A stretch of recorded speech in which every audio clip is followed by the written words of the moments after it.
Bab 601, Hadiah Ramuan. Saat tawa bergema, pintu villa dibuka dan seorang lelaki tua masuk. Orang tua itu mengenakan pakaian latihan berwarna putih, dengan potongan cepak pendek dan rambut serba putih. Dia terlihat sangat tua, tetapi dia sangat energik. Kakek. Melihat lelaki tua itu, Julian langsung bersemangat. Dia tidak bisa menahan diri untuk tidak berjalan mendekat dan menatap lelaki tua yang berjalan ke arahnya dengan ekspresi gembira. Dia tahu kakeknya belum mati. Tapi, saya tidak tahu di mana kakek. Sekarang, saya akhirnya melihatnya. Anak baik. Dimitri mengulurkan tangannya dan menepuk bahu Julian, dan berkata sambil tersenyum, tidak buruk, kamu telah menjadi begitu kuat dalam waktu yang singkat, kamu hampir memasuki alam ketujuh, dan bahkan lelaki tua Roger itu dibunuh olehmu. Dimitri tampak menghargai. Julian memiliki terlalu banyak pertanyaan di benaknya. Apa yang terjadi 30 tahun lalu? Apakah anggota keluarganya dibakar sampai mati 10 tahun lalu? Mengapa kakeknya tidak disebutkan namanya selama 10 tahun? Mengapa dia memalsukan kematiannya beberapa waktu lalu? Kakek. Dimitri berhenti sebentar, menyela Julian, dan berkata, Nak, saya tahu kamu memiliki banyak pertanyaan di benakmu. Kamu tidak perlu bertanya lagi sekarang. Kamu akan memahaminya secara alami di masa depan. Dimitri, kita akhirnya sampai di sini. Barry memandang Dimitri dengan senyuman di wajahnya dan berkata, saya sudah menunggu lama, cepat duduk. Dimitri berjalan mendekat dan duduk. Julian juga duduk. Kedua belas lambang zodiak itu tidak berani duduk, jadi mereka hanya minggir. Barry juga duduk dan bertanya, Dimitri, keadaannya seperti ini, apakah Kelvin ada di sini? Ya, Dimitri mengangguk dan berkata, sudah dalam perjalanan ke sini. Seberapa kuat dia sekarang? Tanya Barry. Dimitri merentangkan tangannya dan berkata, bagaimana saya mengetahui hal ini? Saya belum pernah bertarung dengannya. Namun, dia seharusnya tidak memasuki alam ke-9. Tidak ada yang bisa memasuki alam ini sejak zaman kuno. Bahkan jika dia adalah Kelvin, dia adalah seorang jenius. Tidak mungkin seorang jenius memasuki alam ke-9 hanya dalam beberapa dekade setelah memasuki alam ke-8. Mendengar ini, Barry merasa lega. Jangan khawatir, selama Kelvin meninggal, kita akan berada dalam situasi yang sama dan mendiskusikan rencana besar bersama. Julian bingung. Bukankah kakeknya bekerja sama dengan Kelvin? Mengapa sekarang kamu terlibat dengan Barry lagi? Apa yang ingin dia lakukan?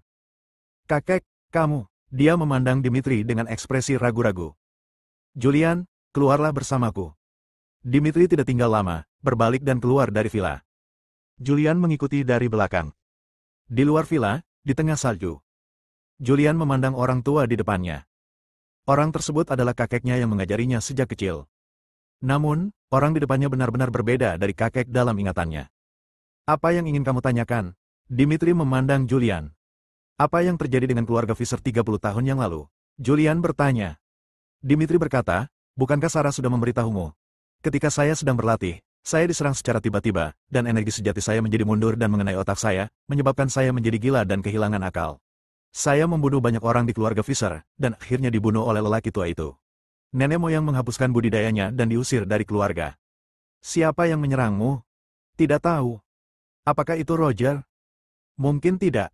Dimitri menggelengkan kepalanya sedikit. Meskipun dia tidak tahu siapa yang menyerangnya, dia secara kasar dapat mengatakan bahwa itu bukan Roger, tetapi anggota keluarga Fisher lainnya. Bukan Roger, Julian bingung. Mungkin itu adalah cabang dari keluarga Fisher. Sebagai kepala dari 4 klan kuno, keluarga Fisher, katamu, hanyalah cabang langsung dari keluarga Fisher. Ada banyak cabang dari keluarga Fisher, dan ada banyak cabang asli dari keluarga Fisher di antara mereka. Bagaimana dengan 10 tahun yang lalu? Anda pasti telah memulihkan kultivasi Anda 10 tahun yang lalu. Mengapa Anda menyaksikan keluarga Anda dibakar sampai mati? Bagaimana ini mungkin? Dimitri tersenyum tipis. Hanya beberapa orang biasa yang dapat membakar bangsaku sampai mati. Bagaimana dengan sukunya? Di luar negeri, kamu akan segera melihatnya. Jadi, ayahku juga belum meninggal. Tentu saja, hanya semut kecil, bagaimana dia bisa memiliki kemampuan untuk menjungkir balikan keluarga Fisherku? Mendengar ini, Julian merasa sangat lega. Kakek, kenapa kamu ingin terlibat dengan orang-orang dari Sekte Gu? Apa sebenarnya yang ingin kamu lakukan? Kamu tidak perlu bertanya lagi. Dimitri sedikit menyerah. Dia mengeluarkan botol kecil dan menyerahkannya dan berkata, ada 2 pil di dalamnya. Yang merah dapat membantu Anda menerobos pertemuan, dan yang biru dapat membantu Anda menerobos pintu masuk terakhir tubuh manusia. Ambil itu, mundurlah dengan baik, dan berjuanglah untuk sukses. Sebelum konferensi Tianshan dimulai, masuklah ke 7 alam. Ini, Julian terkejut. Pil? Obat mujarab untuk memasuki 7 alam. Dari pemahamannya, sangat sulit untuk menembus 2 rintangan terakhir. Jika beruntung, Anda bisa melewatinya dalam beberapa tahun dekade. Lakukan saja apa yang harus kamu lakukan, jangan khawatir. Dimitri meninggalkan satu kalimat, lalu berbalik dan pergi. Setelah beberapa napas, dia menghilang dari pandangan Julian. Julian melihat punggung kakeknya saat dia pergi, dan kemudian melihat botol kecil di tangannya, ekspresinya menjadi semakin serius. Dia tidak bisa lagi melihat kakeknya. Saya tidak tahu siapa dia atau apa yang ingin dia lakukan. Setelah beberapa lama, tarik napas dalam-dalam. Karena kakek tidak mengatakan apapun, dia tidak terlalu memikirkannya. Setidaknya dia sekarang tahu bahwa kakek tidak akan menyakitinya. Dia mengambil ramuan itu dan berbalik dan berjalan ke villa. Banyak orang berkumpul di aula villa. Begitu dia memasuki rumah, Barry bertanya, "Saudara Fisher, apa yang kakekmu katakan kepadamu?" Julian berkata dengan tenang, "Bukan apa-apa. Ngomong-ngomong, kapan kamu terlibat dengan kakekku? Kakekku mencapai perjanjian kerjasama dengan Kelvin dan membantu rencana Kelvin. Kesepakatan apa yang dia capai denganmu?" Julian penasaran. Keuntungan apa yang ditawarkan Barry hingga kakeknya putus dengan Kelvin? Barry tersenyum tipis. Dimitri mengingatkannya untuk tidak memberitahu Julian apapun tentang dirinya. Dia tidak banyak bicara, tetapi mengubah topik pembicaraan dan berkata, "Saudara Fisher, masih ada beberapa hari sampai konferensi Tianxian. Anda dapat menyembuhkan luka Anda dengan tenang. Saya akan menelepon Anda ketika waktunya tiba." Barry tidak ingin berbicara lebih banyak, dan Julian tidak mengajukan pertanyaan apapun, jadi dia berbalik dan naik ke atas. Kakek memberinya obat mujarab, dan dia harus mengambil kesempatan ini untuk berlatih dan menerobos secepat mungkin dan memasuki alam ke-7. Dia kembali ke kamar, mengunci pintu, dan mengeluarkan obat mujarab. Keluarkan pil merahnya dulu. Obat mujarabnya tidak besar, seukuran kelengkeng, warnanya merah dan ada sedikit sisa kehangatan saat dipegang di tangan. Julian tidak tahu ramuan macam apa ini, tetapi dia tahu bahwa ramuan itu sangat berharga. Kakeknya pasti telah menghabiskan banyak upaya untuk menyempurnakan ramuan ini. Dia melihat ramuan itu sebentar, lalu membuka mulutnya dan mengambilnya. Begitu dia meminumnya, arus hangat menyebar ke seluruh tubuhnya melalui tenggorokannya, dan menembus anggota tubuh dan tulangnya. Pada saat ini, tubuhnya melayang tak terkendali, memberinya perasaan seperti bulu dan naik. Obat mujarab yang ajaib. Julian terkejut. Dia segera menarik pikirannya, mengaktifkan tiangan Qigong, dan menyerap kekuatan obat mujarab. Kemarahannya melonjak saat ini. Energi kemarahan yang kuat mengalir dari dantian ke atas kepala. Pada saat ini, pikirannya menjadi kosong, dan dia merasakan pintu misterius di atas kepalanya terbuka, dan energi sejatinya berkumpul di atas kepalanya, membentuk 1 atau 3 bunga energi sejati yang tak terlihat. Apakah ini pertemuan di atas, 3 bunga berkumpul di atas, dan 5 ki menuju ilahi? Bab 602, 7 alam, 13 pedang surga. Setelah meminum ramuan itu, energi sejati Julian melonjak pesat dalam sekejap, dan dia menerobos aula masuk di atas kepalanya dalam sekejap dan melangkah ke puncak pertemuan. Berkumpul di atas, 3 bunga berkumpul di atas.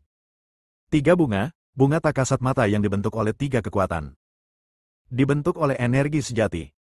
Dibentuk oleh kekuatan darah. Dibentuk oleh kekuatan spiritual. Dengan kata lain, pada saat ini, energi sejati, energi darah, dan kekuatan mental Julian semuanya meningkat. Ini adalah dunia yang misterius dan misterius. Dari pemahaman Julian, jika dia mencapai kondisi ini beberapa tahun yang lalu, dia tidak akan menua dalam beberapa dekade mendatang dan akan tetap muda dan energik. Dia menarik napas dalam-dalam. Begitu menakjubkan. Nafasnya tertahan. Bunga-bunga tak kasat mata di atas kepala menghilang ke tak kasat mata. Dia tidak segera mengambil ramuan momen berikutnya. Karena energi aslinya belum terlalu stabil, dia perlu menstabilkan energi aslinya dan menstabilkan keadaannya. Lantai pertama villa. Barry, ke-12 tanda zodiak melihat ke atas. Nafas yang kuat. Zodiak terkejut. Barry juga tercengang. Setelah beberapa saat, dengan senyuman di wajahnya, dia berkata, "Orang ini sangat kuat. Dia telah memasuki Juding. Dia hanya membutuhkan pintu masuk terakhir untuk memasuki alam ke-7 sebelum dia berusia 30 tahun, yang jauh lebih baik daripada Kelvin 100 tahun yang lalu." Saat ini, Barry sangat senang. "Saya senang saya berhasil memenangkan hati Julian." Untungnya, kakek Julian, Dimitri, telah bekerja sama dengan Sekte Gu, dan sekarang dia telah mencapai kesepakatan kerja sama dengannya. Jika tidak, Julian akan menjadi lawan yang sulit dan batu sandungan dalam perjalanannya menuju kesuksesan besar. Julian tidak tahu bahwa ketika dia membuat terobosan, dia dibangunkan oleh seseorang di bawah. Tapi, dia tidak peduli lagi. Dia mulai menstabilkan energinya. Setelah 1 hari 1 malam, energinya benar-benar stabil. Dia mengeluarkan lagi botol kecil pemberian kakek. Dia sudah meminum 1 pil, tapi masih ada 2 pil lagi di dalam botol. Selain yang biru kata kakeknya, ada juga yang putih. Dia tahu bahwa kakeknya pasti tahu bahwa dia telah memasuki alam ke-6, jadi dia mencoba segala cara untuk mendapatkan 3 pil untuk membantunya menembus 3 level terakhir dan memasuki alam ke-7. Dia tidak bisa lagi menggunakan ramuan putih. Dia menyimpannya dengan hati-hati. Lalu dia mengeluarkan pil biru. Dia tidak langsung mengambilnya. Karena dia belum merasakan di mana pintu masuknya. Terakhir kali dia berada di puncak pegunungan Tianshan, dia berkomunikasi dengan para senior dari Sekte Tianshan. Para senior mengatakan kepadanya bahwa posisi pintu masuk terakhir tidak tetap merasakannya dengan hati-hati. Namun, dia tidak dapat merasakan lokasi pintu masuk terakhir. Mungkinkah energi sebenarnya tidak cukup kuat dan Anda perlu meminum pil ini untuk merasakannya? Julian bergumam dengan bingung. Setelah sedikit ragu, dia membuka mulutnya dan meminum pilnya. Ramuan itu masuk ke tenggorokannya, seolah-olah dia baru saja memakan bola api. Sepertinya bola api melonjak dari tenggorokannya ke seluruh tubuhnya, menelan seluruh anggota badan dan tulangnya. Dia merasa tidak nyaman, dan wajahnya sangat sakit sehingga dia tidak bisa menahan senyum. Sungguh kekuatan yang mendominasi. Dia terkejut. Dia benar-benar tidak bisa membayangkan bagaimana kakeknya memurnikan ramuan yang menantang surga. Meskipun dia mahir dalam keterampilan medis, dia tidak dapat memperbaiki ramuan semacam ini. Ambil napas dalam-dalam dan tenangkan pikiran Anda. Mulailah menyerap energi panas dalam tubuh Anda dan mengubahnya menjadi energi sejati Anda. Napasnya melonjak saat ini. Lobi di lantai bawah. Barry, ke-12 lambang zodiak itu mengejutkanku lagi. Ini, aura yang sangat kuat. Apakah dia mencoba untuk mencapai pintu terakhir menuju tubuh manusia? CK, kuat sekali, luar biasa. Jika dia benar-benar menerobos, maka dia akan menjadi orang termuda yang memasuki 7 alam dalam ratusan tahun. Sebelum usia 30, dia memasuki alam ke-7, yang cukup untuk dicatat dalam sejarah. Mereka semua dikejutkan oleh bau yang berasal dari lantai atas. Aura ini begitu kuat hingga mempengaruhi villa. Cepat mundur. Barry segera mengeluarkan perintah dan berkata, villa tidak dapat menahan aura yang memancar dari tubuhnya dan akan hancur. Mengikuti perintahnya, orang-orang yang ada di villa segera mengungsi dan muncul beberapa ratus meter dari villa. Energi sejati Julian melonjak lagi. Dalam waktu singkat, kalah dengan orang lain yang telah bekerja keras lebih dari 10 tahun. Energi sejati menembus seluruh anggota tubuh dan tulang. Melembabkan daging dan darahnya. Saat ini, Julian merasakannya. Sebuah pusaran muncul di hatinya. Pusaran ini muncul dengan sangat aneh, dan dengan panik menyerap energinya. Apakah ini pintu masuk terakhir ke tubuh manusia? Julian tercengang. Meski dia mengetahui keberadaan pintu masuk terakhir ke tubuh manusia, dia tetap terkejut saat pintu masuk itu muncul. Hancurkan untukku. Julian berteriak keras, dan dengan kasar mengaktifkan Zeki-nya. Zeki di tubuhnya seperti banjir, mengalir deras melalui meridiannya, dan kekuatan lama mengalir menuju pusat kakinya. Pusaran di jantung kaki langsung pecah. Buk! Pada saat ini, tubuh Julian sepertinya mengeluarkan ledakan. Saat ledakan terdengar, aura mengerikan keluar. Gemuruh. Rumah itu tidak dapat lagi menahan aura yang berubah dari tubuhnya, dan langsung hancur dan berubah menjadi reruntuhan. Julian duduk bersila di reruntuhan. Saat dia menerobos pintu masuk, dia memasuki keadaan yang sangat aneh, dan gerakan pedang dari 13 pedang surgawi terus-menerus muncul di benaknya. Boom! Setelah sekian lama, reruntuhan itu meledak dalam sekejap, dan sesosok tubuh terbang keluar dari reruntuhan. Ini dia pedangnya. Julian berdiri di udara dan mengulurkan tangannya. Di antara reruntuhan di tanah, sebuah pedang terangkat ke langit. Julian mengambil pedang hukuman dan menghunusnya. Menari pedang di langit. Dia menggunakan 13 pedang surgawi secara ekstrim. Pada saat ini, energi sebenarnya dalam tubuhnya begitu kuat sehingga dia merasa tubuhnya akan meledak dan dia ingin melampiaskannya. Swoosh! Pedang panjang itu menembus kehampaan, dan energi pedang tajam meledak. 1 cara, 2 cara, 5 cara, 10 cara, 12 cara, 13 cara. Dalam sekejap, 13 aura pedang mengelilinginya, melintasi udara saat pedang eksekusi menari, dan mengguncang kehampaan dengan aura yang menakutkan. Ini, beberapa ratus meter jauhnya. Barry, Zodiak, Dede, dan beberapa anak buah Barry semuanya tercengang. Apakah ini 13 pedang surgawi?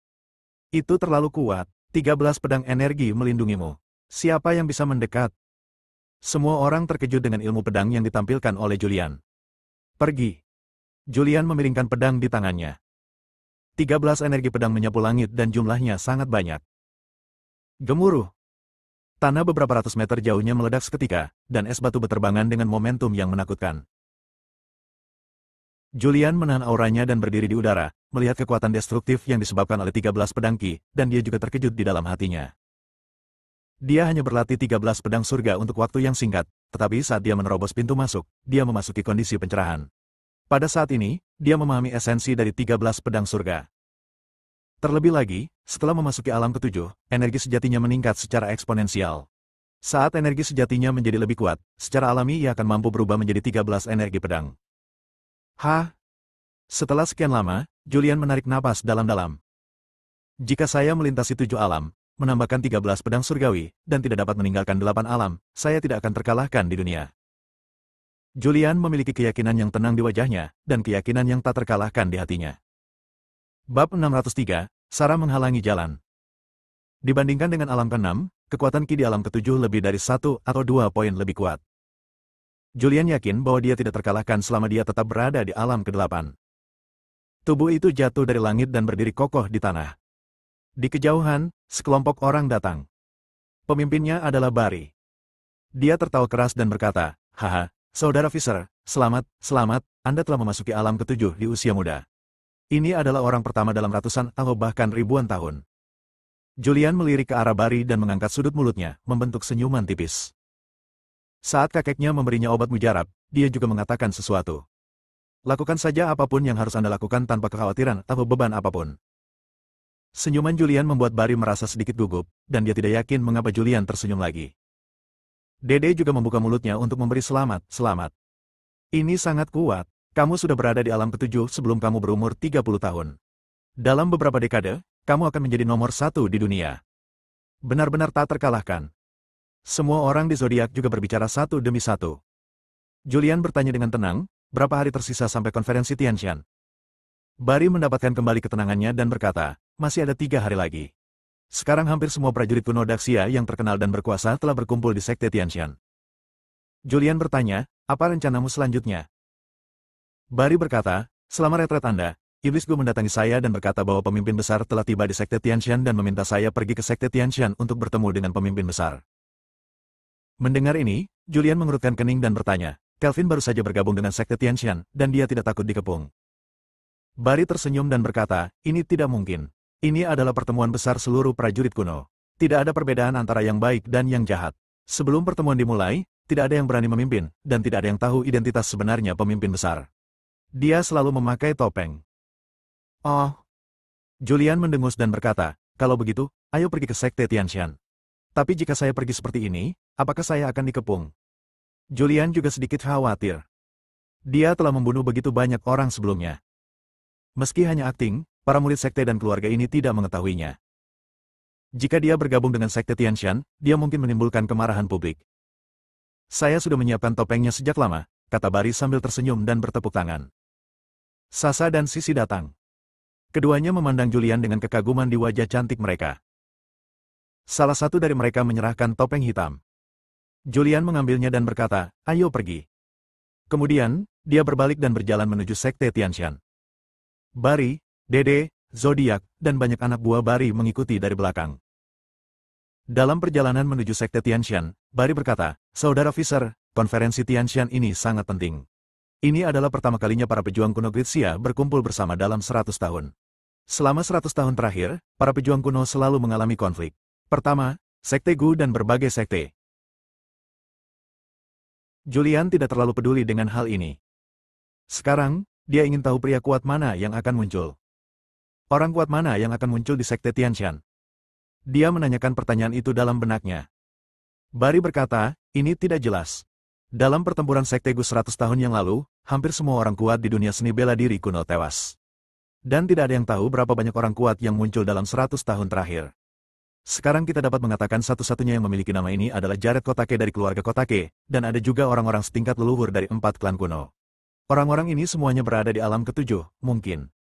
Saat dia berbicara, dia berhenti. "Mungkin Raja Daxia masih hidup." "Masih hidup?" Julian terkejut. "Ya, Raja Daxia, bernama Jersey. Ketika dia menjadi raja pertama Daxia, dia baru berusia 50 tahun, dan dia juga berada di alam kelima.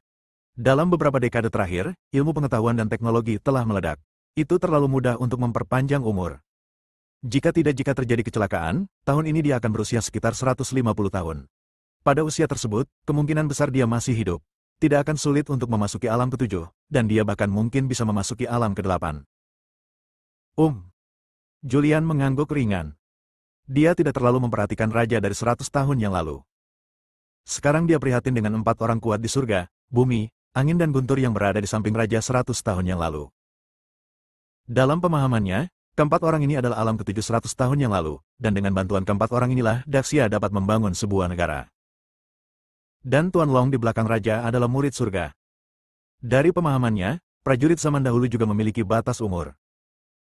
Namun dalam keadaan normal, selama Anda memasuki alam ketujuh, tidak peduli berapa usia Anda, selama Anda tidak membocorkan energi sejati Anda sesuka hati, dan selama energi sejati Anda tidak terkuras terlalu banyak, itu masih mudah menggunakan berbagai metode untuk memperpanjang hidup Anda.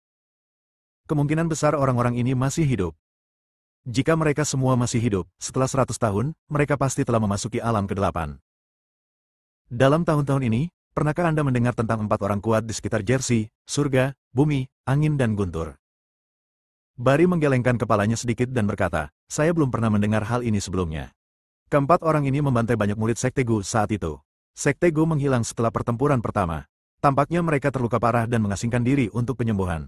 100 tahun telah berlalu. Dia seharusnya sudah mati sejak lama. Mendengar ini, Julian tidak bertanya lagi. Sekelompok orang berjalan menuju Sekte Tianshan. Menyeberangi Ngara Cakrawala dan mendaki gunung. Sebelum mencapai puncak gunung, Julian melihat seorang wanita berdiri di atas batu di tengah gunung. Wanita itu mengenakan gaun putih dengan rambut hitam panjang. Dia tampak agak kurus berdiri di tengah angin dingin dan salju lebat. Melihat orang-orang di depan mereka, Julian dan kelompoknya berhenti. Wanita itu berbalik perlahan. Dia memiliki wajah yang cantik, dan pria manapun akan tergerak oleh wajah ini. Dia adalah Sarah. Sarah memandang orang-orang di depannya, matanya tertuju pada seorang pria bertopeng. Dia di sini khusus untuk menunggu Julian. Sebelumnya, Julian melakukan pembunuhan besar-besaran di Ngarai Cakrawala, membunuh banyak kepala sekte bela diri dan kepala keluarga bela diri. Jika dia tidak melihatnya dengan matanya sendiri, dia tidak akan mempercayainya. Julian. Dia mengertakkan gigi dan menatap pria bertopeng hitam, aku tahu itu kamu. Julian memandang Sarah dan tidak berkata apa-apa. Mata Sarah dipenuhi kabut. Aku seharusnya tidak menyelamatkanmu 10 tahun yang lalu. Aku menyelamatkanmu, tapi juga menyakiti semua orang di dunia. Itu dimulai dariku dan diakhiri denganku. Swoosh! Dia menghunus pedangnya dengan tajam. Pedang besi menunjuk ke arah Julian. Ambil tindakan, jika kamu tidak membunuhku hari ini, aku akan membunuhmu. Suara Sarah bergema. Barry, Dede, Zodiak dan lainnya saling berpandangan. Barry melirik Julian dan berkata, kamu bisa menangani masalahmu sendiri. Aku akan naik gunung dulu. Setelah mengatakan itu, dia berjalan mengelilingi Julian dan pergi. Hu. Angin dingin menderu-deru dan salju turun. Julian berdiri di lereng gunung, memandang Sarah yang memiliki ekspresi marah di wajahnya, dan wajah di balik topeng juga menunjukkan ketidakberdayaan. Apa yang sedang dilakukan Sarah ini? Bukankah ini sengaja menimbulkan masalah baginya? Saat Barry dan yang lainnya pergi, orang lain berjalan menuruni gunung. Dia adalah Eveline. Eveline berdiri beberapa ratus meter jauhnya, memandang Sarah yang sedang menghunus pedangnya di bawah. Bab 604, Ide Eveline. Eveline berdiri di puncak gunung, memandang Julian dan Sarah yang saling berhadapan di bawah. Dia tidak tahu apa yang sedang dilakukan Julian. Dia berpikir bahwa Julian akan melakukan sesuatu secara terukur. Tapi sekarang Julian telah membunuh begitu banyak orang, jelas tidak semudah menemukan cara untuk menyelinap ke Sekte Gu. Julian telah berubah sekarang. Sarah menemukannya dan mendiskusikan solusinya. Dia tidak punya pilihan lain. Hanya ada satu cara sekarang. Itu untuk membunuh Julian. Namun, Julian sangat kuat dan sulit bagi orang biasa untuk membunuhnya. Satu-satunya yang bisa membunuhnya adalah Sarah. Dia berdiri di tengah salju tebal, melihat kedua orang di bawah, dengan ekspresi tenang, tapi sedikit gugup di hatinya. Dia tidak tahu apakah Sarah akan benar-benar kejam, tapi dia tahu Julian tidak akan pernah menyakiti Sarah. Dia berharap yang terjadi sebaliknya. Saya berharap Sarah tidak tega menyakiti Julian, dan berharap Julian membunuh Sarah. Dia tidak turun, tetapi berdiri di tangga di luar Sekte Tianshan, memandangi dua orang di bawah. Julian, apakah kamu tidak berani melepas topengmu sekarang? Sekarang kamu sudah melakukannya, mengapa kamu perlu memakai topeng?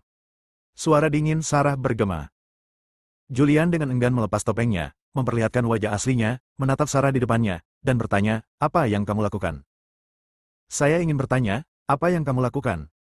Kata Sarah, tubuhnya bergerak. Pada jarak lebih dari 10 meter, dia muncul di depan Julian dalam sekejap.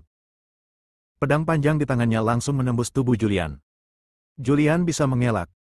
Dengan kekuatan Sarah, mustahil untuk menikamnya. Namun, dia tidak mengelak. Tubuhnya ditusuk dan dia mundur beberapa langkah, darah meluap. Anda. Ketika Sarah melihat Julian terkena pedang, dia juga panik, wajahnya yang cantik tampak pucat, dia buru-buru mundur beberapa langkah, dan mau tidak mau menarik pedang besi di tangannya. Tubuh Julian langsung jatuh ke tanah. Darah meluap dan mewarnai salju putih di tanah menjadi merah. Kenapa kamu tidak bersembunyi? Sarah memandang Julian yang sedang berlutut di tanah dengan satu lutut dan menutupi lukanya dengan tangannya. Julian mengaktifkan tiangan Qigong, dan energi sebenarnya memblokir pembuluh darah, lalu mengulurkan tangannya untuk mengetuk beberapa titik pada titik akupuntur di sekitar luka. Dia duduk di atas salju, memandang Sarah yang seperti burung yang ketakutan, dan berkata dengan ringan, kamu menyelamatkanku 10 tahun yang lalu, dan sekarang kamu menikamku dengan pedang. Kehidupan yang aku berutang padamu telah dikembalikan kepadamu. Mulai sekarang, setelah itu, kami tidak memiliki hubungan apapun. Julian berkata, berdiri, menyeret tubuhnya yang terluka parah, dan perlahan berjalan menuju puncak Gunung Tianshan. Apa yang dia lakukan kali ini berbahaya. Dia tidak yakin dia bisa berhasil. Dia juga tidak tahu seberapa serius konsekuensi dari kegagalannya. Dia tidak ingin menyeret Sarah, apalagi keluarga Hansel, jadi sebaiknya Sarah menggunakan kesempatan ini untuk menarik garis yang jelas. Puluhan meter jauhnya, Barry dan yang lainnya melihat ke arah Julian yang terkena pedang, dan melihat ke arah Julian yang berjalan perlahan. Wajah Barry memiliki sedikit kegembiraan. Julian. Sarah melihat Julian pergi dan berteriak. Setelah memanggil, dia berteriak. Julian mendengar teriakan dan tangisan, tapi dia mengabaikannya dan tidak menanggapi. Di puncak gunung, Evelyn menyaksikan pemandangan ini dengan tenang. Hasil ini membuatnya sedikit kecewa. Dia berpikir bahwa setelah Julian membunuh begitu banyak orang dan tidak ada jalan kembali, dia akan menyerang Sarah dengan kejam. Namun, Julian tidak mengambil tindakan sama sekali. Sarah berdiri di jalan pegunungan yang curam, melihat punggung Julian, dan menangis dengan keras. Julian, kenapa kamu melakukan ini? Raungan dan tangisannya bergema. Dia melihat sosok Julian yang pergi. Saat ini, dia tidak memiliki cinta yang tersisa dalam hidupnya. Dia berdiri di jalan pegunungan sambil menangis, dan segera bergegas ke samping, tanpa berpikir panjang, dan melompat dari tebing. Jalan pegunungan ini dibangun di sepanjang tebing. Di satu sisi terdapat dinding batu terjal, di sisi lain terdapat jurang. Meskipun punggung Julian menghadap Sarah, sekarang dia telah memasuki alam ketujuh, kekuatan mentalnya telah meningkat pesat, dan persepsinya terhadap sekelilingnya sangat kuat. Bahkan tanpa melihat ke belakang, dia bisa merasakan apa yang sedang terjadi. Saat Sarah melompat dari tebing, dia merasakannya. Saya terus berteriak dalam hati, wanita bodoh ini. Dia mengumpat secara diam-diam, lalu melompat, terbang keluar dari jalan pegunungan, dan terbang menuruni tebing.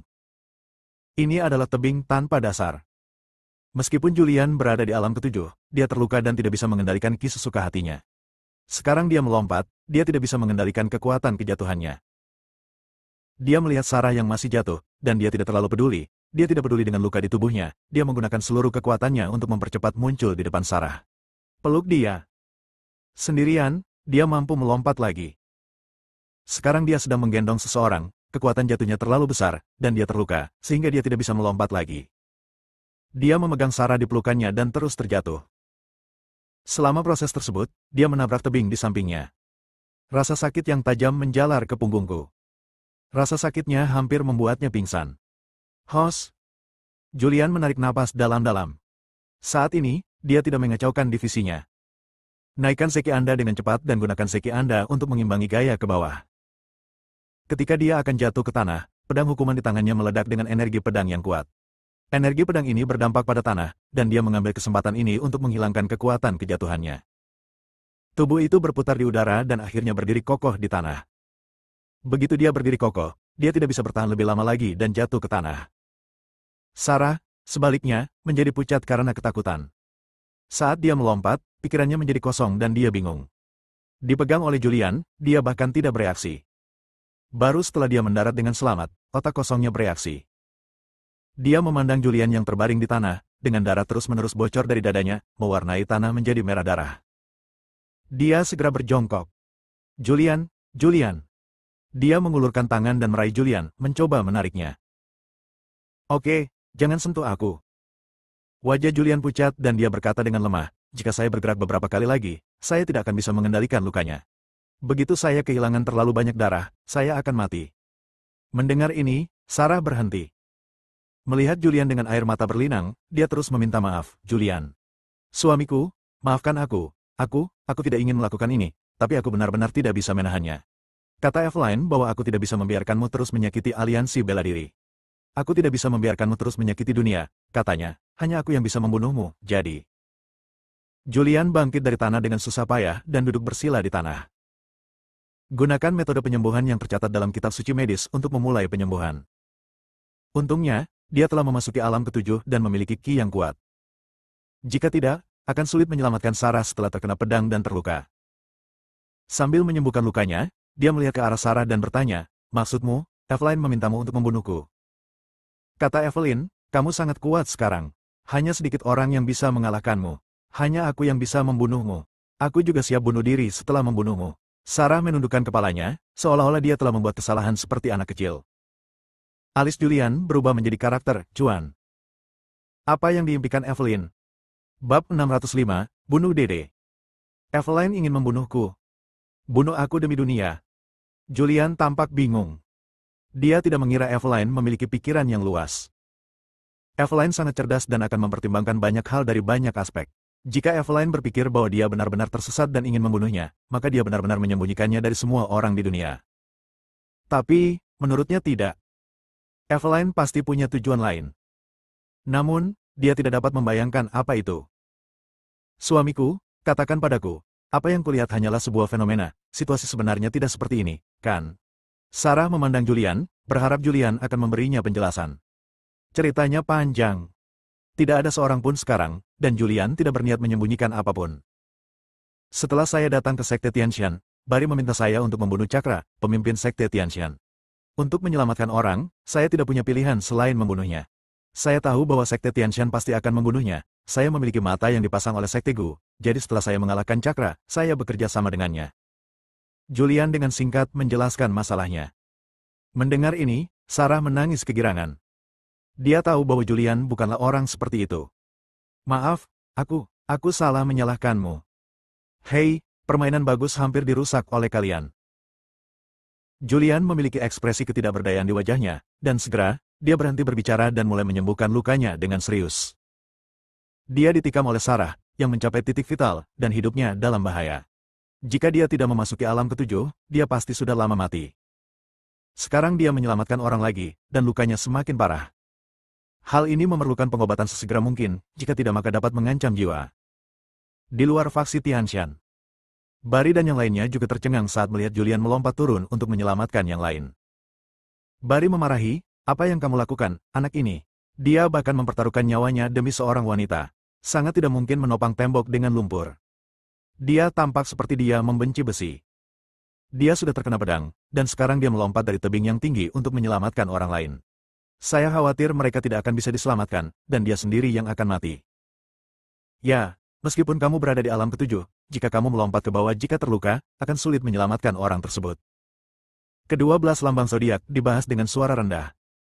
Bari melihat ke arah tebing dan memerintahkan, Dede, turun dan periksa situasinya. Ya.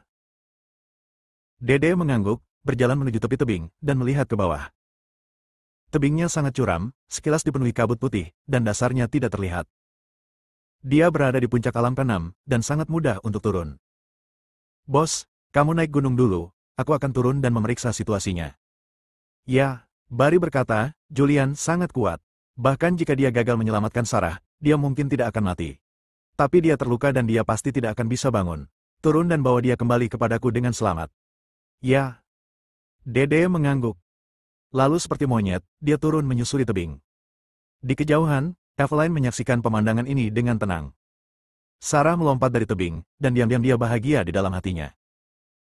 Tetapi ketika dia melihat Julian melompat turun untuk menyelamatkan orang lain tanpa ragu-ragu, wajahnya juga menunjukkan kesedihan dan ketidakberdayaan. Dalam hati Julian, Sarah selalu menjadi yang utama. Dengan adanya Sarah, Julian tidak dapat memperhatikan wanita lain di sekitarnya. Dia tidak yakin apakah Sarah dapat bertahan. Tapi dia tahu bahwa Julian pasti tidak akan mati, karena kekuatan Julian saat ini bukan yang terbaik di dunia, tetapi melihat dunia seni bela diri kuno, sangat sedikit orang yang bisa mengalahkannya. Dia menghela nafas sedikit, berbalik dan berjalan menuju puncak gunung. Saudara Fisher. Julian sedang memulihkan diri dari luka-lukanya ketika dia mendengar teriakan dari atas. Wajahnya sedikit menggelap. Apakah orang-orang Bari turun untuk mencarinya? Sarah mendengar teriakan itu dan bersumpah, "Jangan khawatir, saya tidak akan mengatakan apa-apa lagi.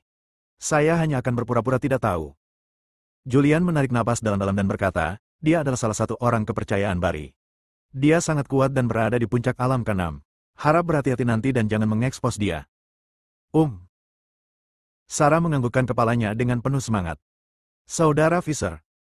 Dede terus berteriak. Suaranya semakin dekat. Segera, Dede muncul di hadapan Julian. Melihat Julian menyembuhkan lukanya dan Sarah berdiri di samping, dia menghela nafas lega dan berkata sambil tersenyum, "Aku baru saja memberitahumu, tebing kecil ini, kenapa dapat membuat saudara Fisher bingung?"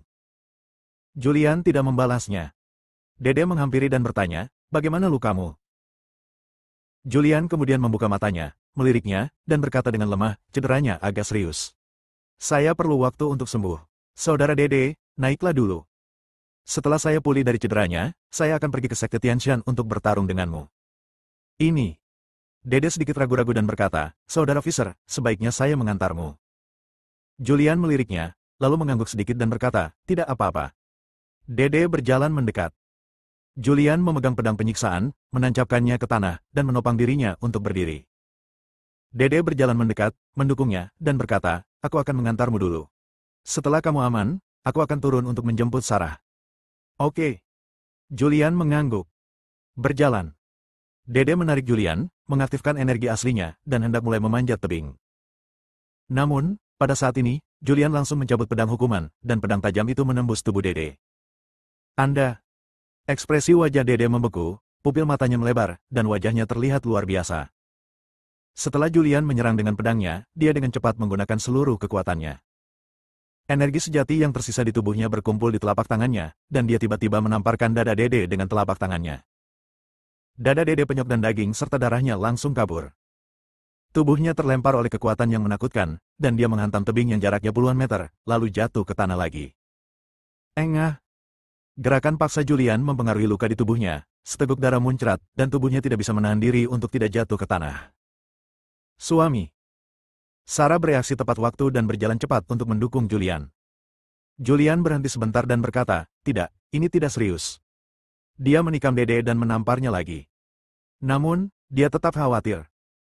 Bagaimanapun, ini adalah orang kuat di puncak alam ke-6. Dia memegang pedang penyiksaan, menyeret tubuhnya yang malu, dan berjalan perlahan. Jauh sekali, di tanah. Tubuh Dede jatuh ke salju, dan darahnya mewarnai salju menjadi merah. Dia belum mati, masih bernapas. Dia memandang Julian mendekat dengan kemarahan di wajahnya. "Julian, aku menganggapmu sebagai saudara, tetapi kamu menyerangku. Kamu." Semburan amarah melesat langsung dari jantung kaki hingga ke langit. Dede tidak percaya Julian akan mengambil tindakan terhadapnya. "Kami memiliki jalan yang berbeda dan kami tidak ingin bekerja sama," Julian berkata dengan tenang.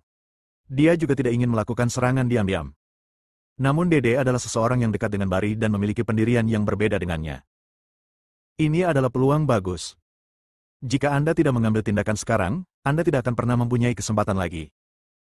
Jika dia membunuhnya sekarang, dia akan kehilangan musuh yang kuat di konferensi Tianshan berikutnya. "Saya minta maaf." Julian mengangkat pedang hukuman, berjalan menuju Dede, dan menambahkan beberapa pedang lagi. Dia mengangkat pedangnya dan menjatuhkannya, darah berceceran. Dede baru saja jatuh ke tanah dalam genangan darah, kehilangan nafas kehidupan. Setelah membunuh Dede, tubuh Julian mundur dengan tergesa-gesa, dan kemudian dia jatuh ke tanah. Sarah berjalan mendekat dan mendukungnya. Julian duduk bersila, mendesak pikirannya untuk menyembuhkan lukanya. Bersambung.